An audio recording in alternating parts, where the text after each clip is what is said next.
You are now entering the horror sanctum.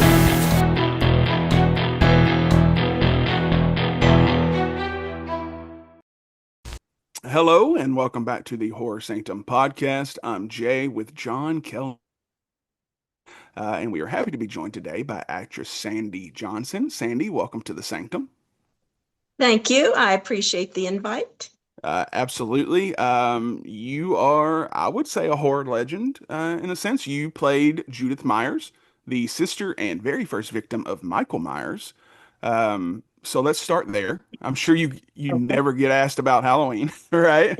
So, No, never. how how did you land that role? This is kind of a two-part. So how did you land that role? Like, what was the process getting uh on that set? And then while you were there, did it ever cross your mind that this would turn into the blockbuster franchise that it did? Well, I was in Playboy in what is that now? 1974, a really long time ago. And because of that, I was with the Playboy agency. So John Carpenter or somebody with him reached out to the agency and said they wanted to interview some ladies that were fine with being naked in front of the camera. So, and they didn't mind being murdered. So, those two things. So, that is how I got my interview. And I went in and he had me read some different lines. He had me scream. And we were in the neighborhood. I believe we were in the house where Annie, I think, is killed. They were filming in another part of the house, and I was being interviewed in like the dining room. So I could hear them with their stuff, and then he had me scream, and I'm thinking all I could think about was the neighbors, all this stuff going on in their house next door. Anyway, it went fine, and I thanked them. And a couple days later, my agency called me and said that I had been cast as Judith Myers. So that's how that happened. Then while I was on the set, I mean, it was obviously very amazing to work with John Carpenter and Deborah Hill. They were both just wonderful in directing us and making us feel comfortable and letting us know exactly, what they wanted. But it never stood out to me as that was going to be a blockbuster. I mean, it was another low budget film that I was doing. It was a ton of fun. And yeah, so when I left, I said goodbye to everybody and figured, that would be it. Hopefully it would get some showings on the big screen. But no, I never expected it to be what it turned out to be, internationally famous. Yeah, it's kind of wild. Um were you in like when you went in for your audition, were there other people there? What was the competition like for that? I did not see other people. There were like three people interviewing me, but I did not run into anybody else when I was interviewing. So they obviously had them spaced out some. You're probably pretty confident though, right? You're like, I got this. Like, no problem. Well, I Uh, wanted it for sure. I right? said, I'm fine in front of the camera and it's okay if you want to kill me as long as it's not for real. That's kind of, I think in the last couple of years you started doing cons. How's the con circuit been treating you? It's like my favorite thing. It is so amazingly fun that the only unfortunate thing is because I was in Halloween, they always cast me around Halloween. I want to do them all year. I mean, I just love it. I have fans all over, and a lot of them I've met at different conventions and we're friends, and it's always like a family reunion, no matter which one I go to. So I just wish they were like last year, they were all crammed into like 6 weeks. So I was gone for like 6 weeks, and I'm just thinking, there's a whole year here. But other than the timing, it's great. I love the conventions. I love the fans, all the people, the other cast members and stuff are great. I love the Halloween family. So yeah, it's they're going great, and I do have some more coming up. So that's a What good thing. what was the first year that you went to a convention? It was the 40th anniversary of Halloween. It was at the big one, H40 in Pasadena. That was my first one. My agent wanted, when he found me, he wanted me to wait. It was just a couple months away. And he says, "This is the one I want to introduce you at because it's such a great convention." So that's where I started. And it was crazy, man. People came from all over the world to meet me. And it was just like, whoa. It was really fun. So when you're in Halloween, you film that iconic scene. It's are you when you're doing that, are you there? Do you stay around for the other stuff, or are you kind of just there for that? What was that process like? I only ask because there's always these rumors people have, like people say Mark Hamill's there, people say or Robert England was there. People say that people were like throwing leaves on the set. I always wonder if you were there for any of that, or is that just kind of rumors and stuff?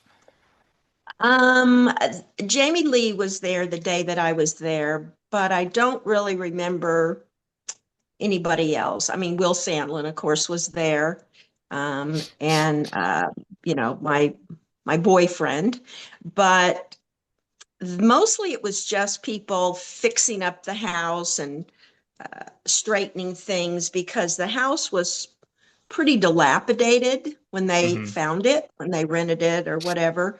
And so they shot my scene last when they had got all the dilapidated scenes that they needed from the future. And then they fixed it all up like it would have been, you know, way back when. So it was done in reverse. So the house was, they were just like, you know, still fixing it, fixing things because it was pretty bad shape. But normally on a set, I mean, not all sets are that way, but normally you want to keep it to a minimum of people because of noise and you know, just keeping people calm and quiet and focused. So a lot of times there's not a whole lot of extra people there that aren't actually don't have a job at the moment. So I don't remember a whole lot of extra people being there. Absolutely, and that makes sense. I'm kind of a diehard. I gotta show the mask off. I'm a one of those weirdos. There we go. I was curious, when you're filming that scene and it's like so iconic. I think it's probably the most iconic opening scene to a horror film ever. I know a lot of times with actors and filmmakers, when you're doing scary things, it's not really scary. You're having fun. Was that creepy filming that, or was it kind of just like you're just having this crazy amount of fun? What was that like? Like just the vibe of filming something like that? Well, it kind of transitioned when we were downstairs. It was very lighthearted and fun and just fooling around. And then as we went upstairs, it took on a whole nother feeling, of course.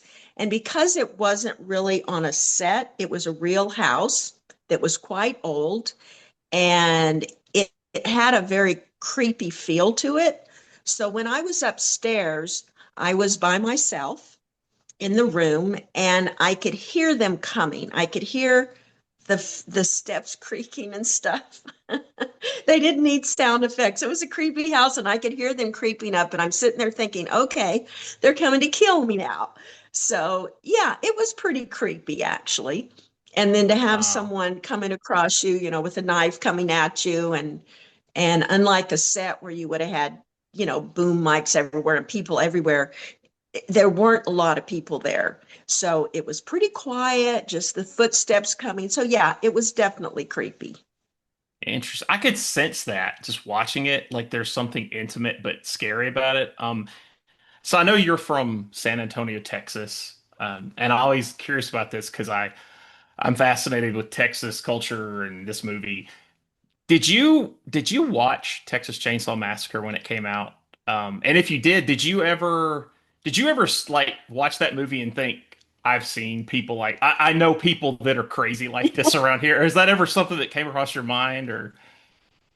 I did, it's funny, whenever I finished Halloween and the other films that I did, I lost both my parents in very close succession. And I got married and divorced, all kind of happened at once. And I just left California. I was very depressed. My life had gone from really pretty good to just cratered. I went back to Texas, moved in with my sister to kind of heal. And while I was here, I decided to become a teacher. So I totally got away from Hollywood for like 40 years. I became a special needs teacher. I got my PhD, then I taught college.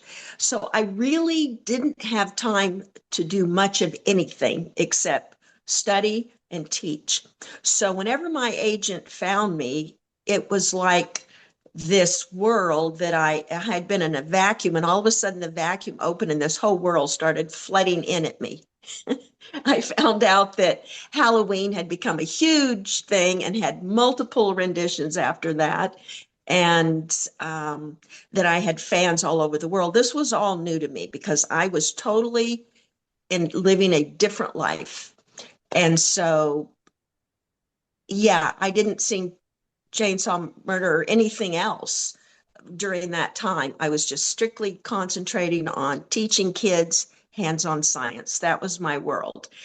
And so whenever I retired and all this new stuff came flooding in, then I started watching more horror movies. Although when I was young, I watched a lot of them because my dad was a horror fan and he kind of got me into it. So the old ones, the Psychos and the Shining and those, I'd seen all of those. And then I went on this hiatus for 40 years. So now I'm trying to see the ones I've missed. But yeah, I have seen pretty scary people in parts of Texas at different times. Um, yeah, yeah, I've So you've seen ran into that. Ted Cruz?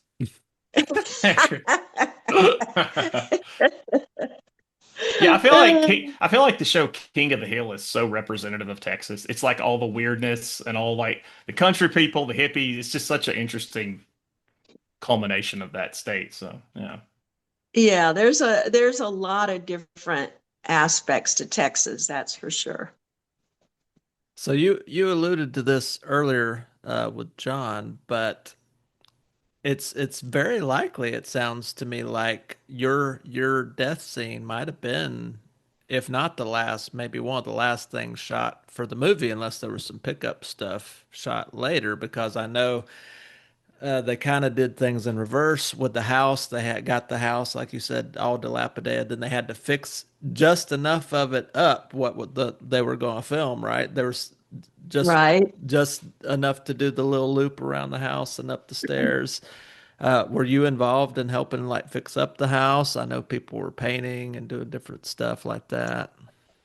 No, I don't think so. I remember them bringing me in and we just, we started pretty quickly talking about the scene and how it was going to work. And it was a complicated scene because of the new camera and everything. So getting up to speed on all of the things that we were going to try and accomplish in one day, hopefully, um, kept us pretty busy. And they had plenty of friends and stuff that were doing the others. If I hadn't would been busy, I would have been happy to help, but they had me busy. We did a lot of practice, and I had to learn how to fall out of a chair and not get hurt and all of that. You'll have to teach us that one sometime. Oh, I couldn't do it now. I would definitely be hurt. So it's been a kind of a running joke ever since the original Halloween. How quick your boyfriend is. I feel like it's less than a minute from the time that y'all go upstairs to he's coming down, putting his shirt back on. Right. Do Very people give you fast. a lot of crap about that at the cons? They do. And I say, look, it's not my fault. Oh, yeah, it's pretty funny. I do a lot of people mention that, and obvious, very obvious. I'm not sure why John did that. Had it so quick, but oh well, he did. He got his and he was gone, right? Not a cuddler, I guess. I guess not. So I know in the setup to the scene when the hand picks up the knife, that's Deborah Hill. Is it Deborah Hill who has the knife still during your scene? Yes.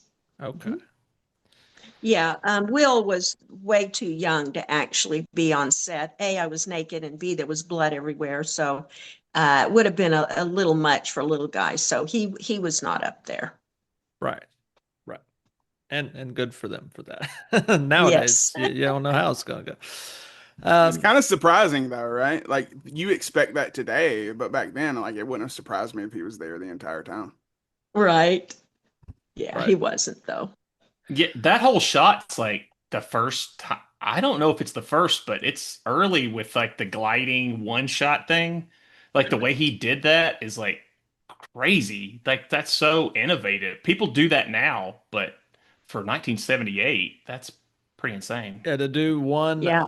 and they do trick one or two cuts there when it kind of goes black when they turn in the hallway, like at the top of the stairs. But they make it look like a continuous shot, very kind of Right. Hitchcockian type thing. Right. And they did two actual takes. So I think each one they took it all the way through, but I think they cut here and there. But I think when they were actually filming it, it seemed like they did it all the way through. But like I said, they might have cut it here and there for whatever Yeah, reason. Certain things like something would be in a mirror that wasn't supposed to be there. It was very tight quarters and hard to control all the people and keep everybody out of the way and all of that. But yeah, getting right angles with mirrors are really hard with the whole camera crew and lighting and sound and everything, trying to not get a reflection. absolutely. Yeah, I've actually talked to some different people at conventions that have, been to theater school, and they said that scene is shown quite often in theater school as an example of really innovative early on cinematography. So I thought that was kind of cool. Oh yeah. Yeah, it's very innovative for the time. And that camera was it was a precursor to the Steadicam, which would be a little lighter device. I believe the Panavision Glide camera that they had was about 60 pounds that Yeah. Dean Cundy had to wear like on his chest and Yeah, it that's was hard to big. do. Yeah. There's a thing on Vimeo where he tests that in like 1975. It's like Dean Cundy, and they're in like an office building, and he's like walking around. It's the weirdest thing. Like it looks like a movie, and it's like the first time he ever does that. It's pretty funny to see. And then Dean Cundy's like super young, which is crazy because now you see him, he's like Santa. He looks like Santa. So So I have a couple questions, kind of in the interim of your career where you did a few more film roles and then, like you said, you took 40 years off. I was very curious, but you kind of let us know. So you got your PhD. Was your PhD in special education? Because I'm a former teacher, former principal. I taught mostly English and humanities. So I'm curious what your degrees were in and what drew you to that world from the Hollywood scene. My specialties before I got my PhD were kindergarten was one. I started with that. And then I did basically science, computer, hands-on was my second focus. And then my PhD was actually in online instructional design. So creating courses for the internet to be Okay. presented on the internet. And that was like very beginning, when they just first started to do that. And I wrote some courses and taught them for a couple different universities, online universities. So the special needs came in because I was offered a job teaching science to children with learning differences. And they wanted exactly what I wanted to do, which was all hands-on science. As little bookwork as possible, just get the kids involved. And I loved it and they loved it. So that's where I got my experience, was learning how uh, to get children with learning differences, and they're all in the same classroom. Their learning differences are not the same. Yeah, they call that To get them immersion all, now. yes, trying Yeah. to get them all involved and interested with all the learning different styles, learning styles and stuff. So it was a challenge. I got very little sleep, but I thoroughly enjoyed it. I loved it. What was the age group you mostly dealt with? Well, I started out with kindergarten, and after the first year, I decided that there was too much zipping zippers and putting coats on and off, and it was too much mommy stuff, which is fine, but I wanted to teach more.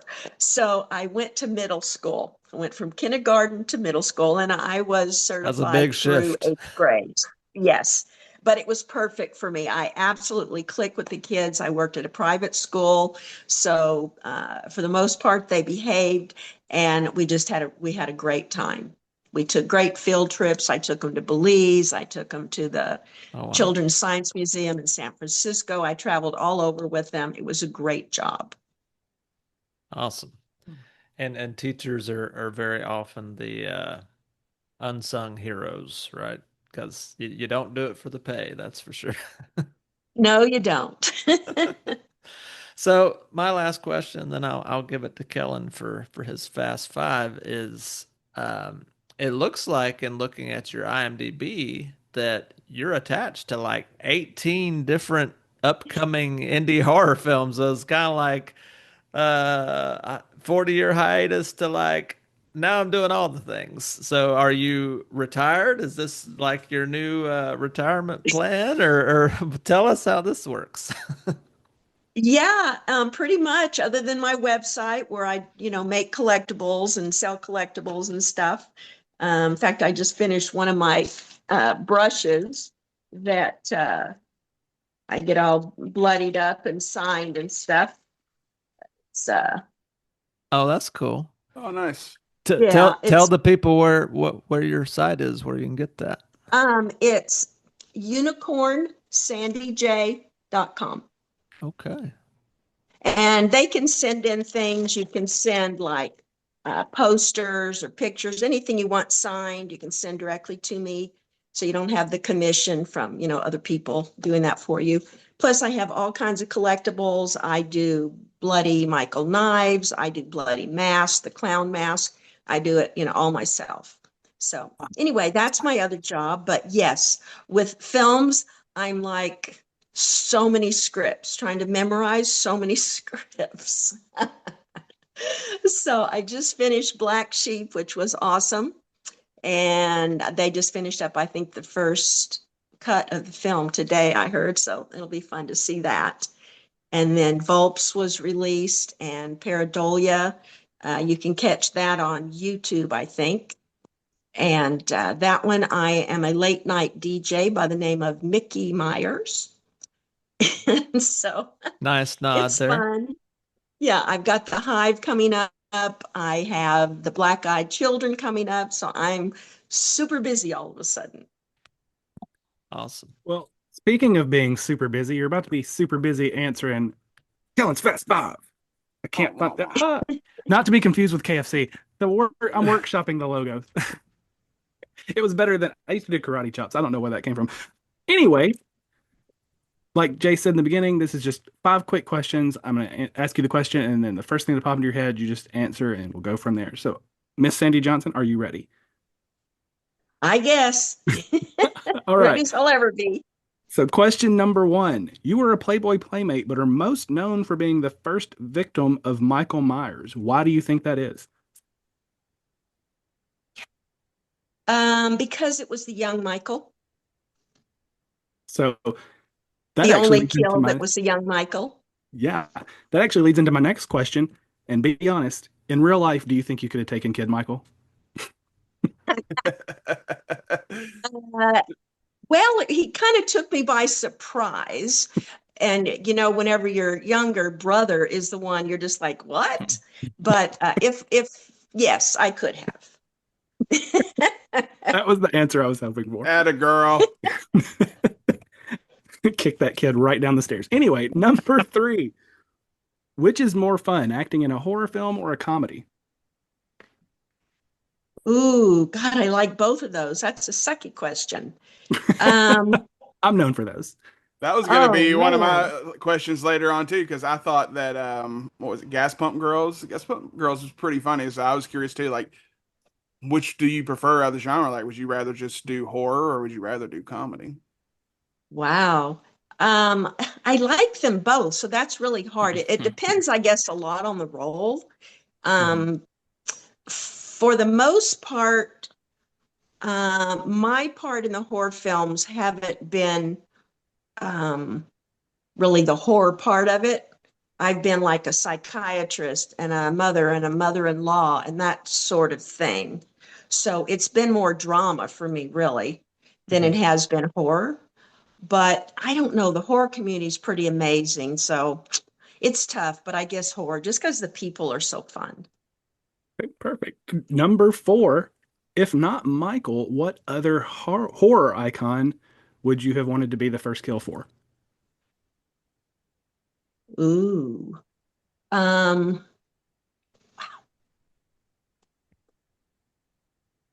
I guess, I guess Jason. Yeah, I love camping. I was always a camper, so that would have been a place I would have been. Nice. I am an Eagle Scout, so we spent a lot of time camping, and we used to try to scare people Oh when we were yeah, at oh summer yeah. camp the Getting same way. scared was, yeah, being scared and scaring others was, just part of it. Yeah, and they would let 12, 13, 14-year-olds carry machetes. So I don't know who was running those camps, but we could scare the crap out of people. All right, last question. And before I say that, I want to say it's debatable on who the greatest final girl is, but is there a greater first girl in horror history? I mean, you can think of all the movies, but everybody knows the name Judith Meyer, even if you're not a big horror fan. I mean, most people don't know who the first girl that was killed in Scream was. You know it was Drew Barrymore, but you don't know the name of the character. The fact that they know your name as the character is a testament to both that movie and how iconic that scene is. So, with that, last question. You're getting back into acting. If you could go back in time, what advice would you give young Sandy? Ooh, gosh. I guess maybe I should have hung on to acting in some part of my life earlier on. Um, I would have liked to have done that, but you can't do that as a teacher, especially in Texas, and not back when I was teaching. They wouldn't have allowed me to do my job if they had known my life. So I don't know. I don't know. I guess I would tell myself you're going to have a lot of trauma in your life. Just try and stay positive, surround yourself with good people, and stay positive. That's what my mother always told me. Did people ever notice you as a teacher or students or parents? Like, were you ever in a situation when you're becoming a teacher where you're saying something or someone sees you and they go, wait a minute, like they like double take? Did that ever happen? Or were you kind of good about just like, oh, that's not me? Yeah, it never happened, which I'm very grateful for because I'm not a liar and I would have had to tell the truth and it would have sucked because I'm Mm. sure I would have lost my job. But yeah, no, I I mean, I dressed conservatively. I was teaching a private school. I was a science teacher. That was my life. So Was it a I didn't, private Christian school? no, Okay. no, just a private school. It was for children with learning differences. So it was a Yeah. special needs school. Gotcha. But we had all levels. I mean, many of the kids were brilliant. They just learned differently. Right. It kind of makes me think of Varsity Blues, where they go to the strip club and their teacher is on the stage. Like, Oh, like I'm sure you were like holding your breath sometimes for sure. Kellen actually thought I sent the picture of you in your brown hat Like that's one of the graphics we're going to use. What you said you thought it was Daphne Keene. Yeah, I don't yeah, know the if you're young familiar with actress. her. She was in the movie Logan. She was Wolverine's daughter in that. But I'm like, yeah, I can totally see that. Like she definitely resembles you for sure. And just to share a little bit with you as well, I'm a nurse and I got into nursing because I worked at a summer camp for special needs people, and it's exactly like you said. Oh, oh, that's cool. It was probably a little harder at the camp just because we had a week to try to learn their quirks and their ins and outs. But it was probably the best job I've ever had. So hats off to Right. you for doing that. It's tough work, but it's very rewarding. Yeah, well, same to you. It takes special people to do that for sure. I actually have a grandson that's special needs, much more severe than the children I taught, but it takes special people. His parents are very special. They do just what he needs. So I That's, didn't have him when I was teaching, obviously, but later on, it just happens. that's great. I have one more quick question, and then we can close up shop. Were you approached at all when they did the new Halloween trilogy with David Gordon Green to cameo or anything? The only thing that I was approached for was for them to reuse my film, my footage, which they did in 2018. That would have been fun. Like that's just something people like to do, like bring back legacy characters like that. It would have been fun to see you in that, but Yeah, maybe in the next reboot. I do have one critical question I have to ask. Are Okay. you Whataburger or In-N-Out? If you're a burger person, what's your go-to? Whataburger. I know it. Yeah, I Anybody can't from fault it. It's Texas is Texas. Whataburger, right? Yeah. Yes. I mean, we went to an In-N-Out burger like 2 months ago, and to tell you the truth, I was so disappointed. I was I thought too. it was going to be amazing. And it Absolutely the was like, same. I just thought, what is everybody so excited about? Yeah, Whataburger for sure. Yeah, my brother-in-law lives in Denver, and we flew out there last year, and that was one of the things I wanted to do. Like, we wanted to go to Casa Bonita, which is the South Park guys. They revived that. We did that, and then like, I want to try In-N-Out. And like you, I was just kind of like, like Whataburger doesn't blow me away anymore because we have them here now. When it was a Right. commodity, like, oh, we're going to the beach, let's stop here in Alabama and get Whataburger. It was fantastic. Now that I can get it whenever I want, it's lost its shine a little bit, but I definitely think it's better. Also, I'm a big fan of choices. And In-N-Out is like, hey, you want this, you want that. That's your options. Right. That rubs me the wrong way. Best thing about Whataburger is they do breakfast starting at 11 p.m. and honey butter chicken biscuits. Need I say more? Their breakfast is delicious. They're moving their In-N-Out's moving their headquarters here. I read. Yeah. I've heard that. So that'd be The interesting. best thing about Whataburger is if you don't like the pepper patties, you can just go to Sonic and get the same thing. That is completely fair. Completely fair. All right. That's it for this episode. Be sure to subscribe to our YouTube channel and to wherever you're listening to this podcast. Follow us on Instagram. We have a group on Facebook. We have a TikTok page. We have a Amazon Music playlist that I update weekly with songs from the films we talk about, music from the guests, and all that. It's pretty great. Go check that out as well. Sandy, thank you so much for hanging out with us. It was truly an honor. You are so welcome. My pleasure. All right. Signing off, I'm Jay with John, Kellen, Sandy Johnson, and TJ. And until next time. Keep it spooky.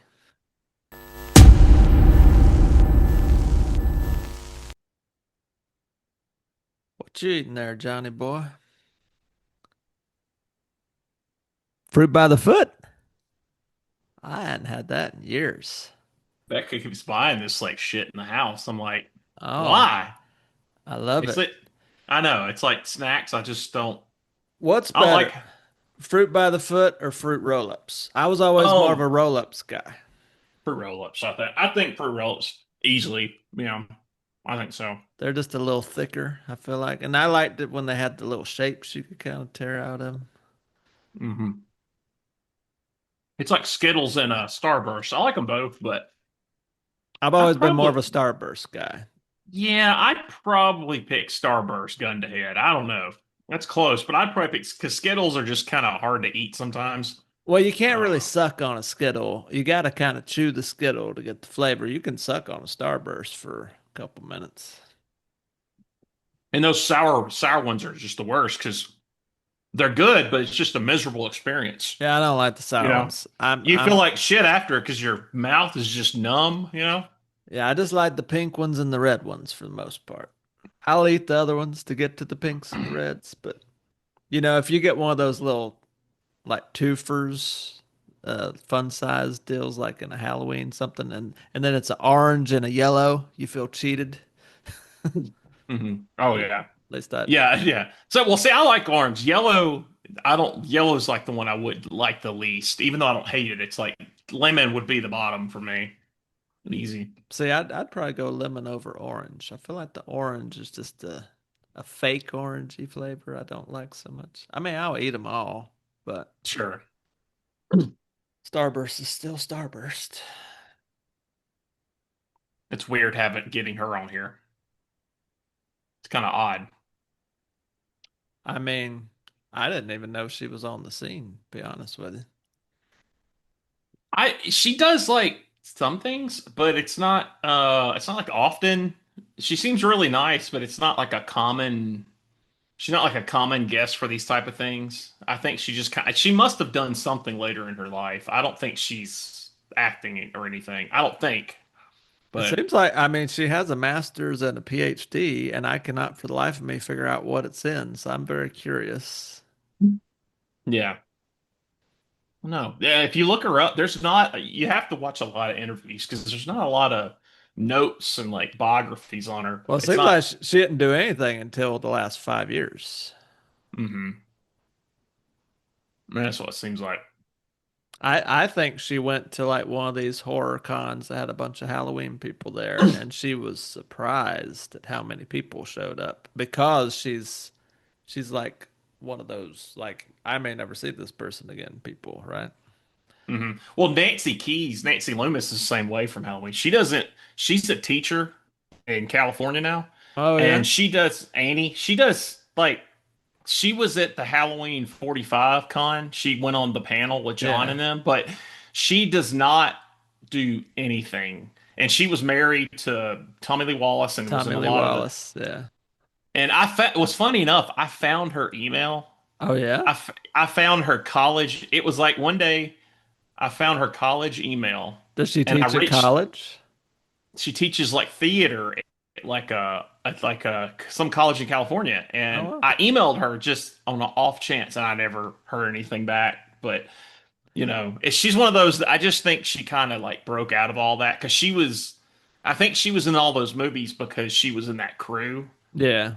But I don't know if that was like her what she wanted to do. But she was all I mean, because she was like in the fog, she was in that, she was in I think she was in Assault on Precinct 13. Yeah. She was just Uh, friends and was in that group. Yeah, that whole crew it is like that whole crew is kind of like it kind of reminds me of like Danny McBride and David Gordon Green and those guys, like just a bunch of buddies who are making movies. Yeah. It's that kind of vibe, like they all kind of work together on different things. Filmmaking family. Right. Or like the Raimi thing, the Raimi Taper Bruce Campbell connection, like the Michigan guys, like that Yeah. kind of deal. People don't do that anymore, I've noticed. There's not like local filmmaking families like that. But Yeah, or it's super, super indie. It doesn't really, hit mm, like these things. yeah. Y'all talking shit about me? Yep. Cool. Exclusively.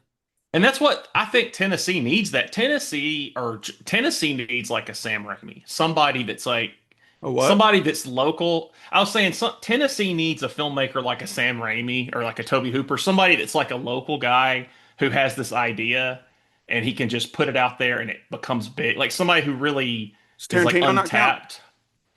I guess he does. I mean, he Knoxville. is yeah, he's a Knoxville dude. I guess that's probably the closest we've ever gotten. Yeah. Yeah, I'm surprised we don't. I'm Yeah, trying. there's I'm somebody. trying to get some Tennessee stuff going. Eventually something's gonna happen. Did I tell y'all about how I owe Joe Bob money? Yeah, you Mm. did. It was so funny because there was no communication about it. And I know when he does those shows, he usually signs an hour before and an hour after. Yeah. Being downtown on a Friday night, I'm like, I want to do it before. So Nash was at the merch table, and I just kind of got up with him. So it was a merch table, like a typical merch table, and then the bar was right here. So on the corner of the bar, he had pricing.